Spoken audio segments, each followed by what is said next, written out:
This is Inside Indiana Business Radio for the afternoon of Monday, June 5th, 2023. I'm Alex Brown. Former hospital patient care technician Morgan Lee Miller has teamed up with University of Southern Indiana students to develop a device that automates the process of turning bedridden patients to combat bed sores.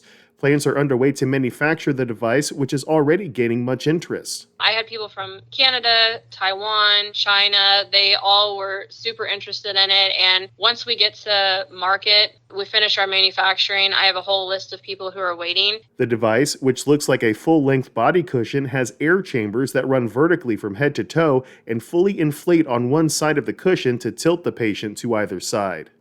The Gary South Shore Railcats have been acquired by Joseph Eng, Chief Information Officer for New Jersey-based Billtrust. The sale, terms for which were not disclosed, comes during the minor league baseball team's 22nd season. In a news release, former owner Patrick Salvi said the time was right for new ownership. Ivy Tech Community College announced today that former President Gerald Lamkin has died. Lamkin spent 40 years with the college, serving as president from 1983 to 2007, and nearly tripled enrollment during his tenure. He was 86. From the number one source for Indiana business news, this is Inside Indiana Business Radio. Get ready, West Central Indiana. We're headed your way. IBJ Media, Inside Indiana Business, and the Indiana Economic Development Corporation invite you to the inaugural Engage West Central Indiana event, presented by CareSource, Indiana University, and Old National Bank.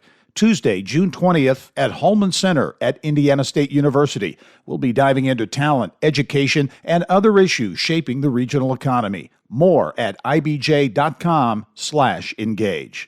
Amid the ongoing restructuring of IUPUI, state and local officials are in the early stages of a project that could have big implications for downtown, an on-campus arena. IIB's Kate Sharon has more. State lawmakers in April approved $89.5 million to design and build the mid-sized sports facility as part of the biannual budget. But insiders told partners at the IBJ that funding was not the result of lobbying by Indiana University. Instead, Mayor Joe Hogsett's administration, a Pacers sports and entertainment executive, the Indiana Sports Corp, and other high-profile organizations pushed for the arena, with the goal of bringing more NCAA championships, esports competitions, and other activities to the city. The proposed 500-seat venue would be home to the indoor athletic programs for what will soon be IU Indianapolis. But its planned uses go well beyond that. In fact, the funding includes a stipulation that at least one other long-term tenant sign a lease on the building before construction gets underway. IUPUI officials declined requests for comment about the arena. Indiana Sports Corp President Patrick Talty said he hopes the project is completed in time to host practices for the NCAA Men's Basketball Final Four in 2026. But he confirmed the city isn't relying on the arena to accommodate teams. The soonest construction could start is in the middle of next year. Kate Sharon, Inside Indiana Business Radio. Vincennes University is partnering with Greenfield-based Jet Access Flight Training to increase opportunities available to aviation students starting this fall. The new initiative, called the Jet Access Vincennes University Professional Pilot Program, allows students to take general education courses while strapping in a plane for flying experience. The opportunities are available through the university's Aviation Flight Technology Associate Degree Program. Students will be able to take courses at any Jet Access locations.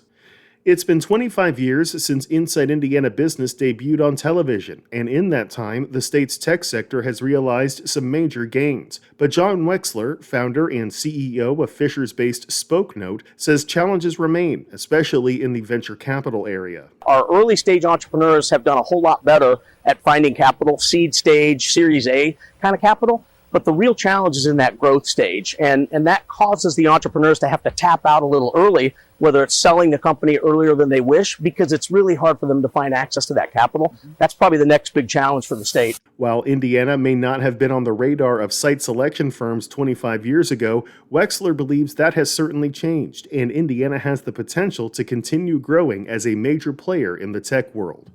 NetLogic's founder, Audrey Taylor, is this week's guest on the Business and Beyond podcast with Gary Dick, presented by PNC, a weekly conversation with high-profile Hoosiers in business, sports, and entertainment, and beyond. Available now from your favorite podcast provider.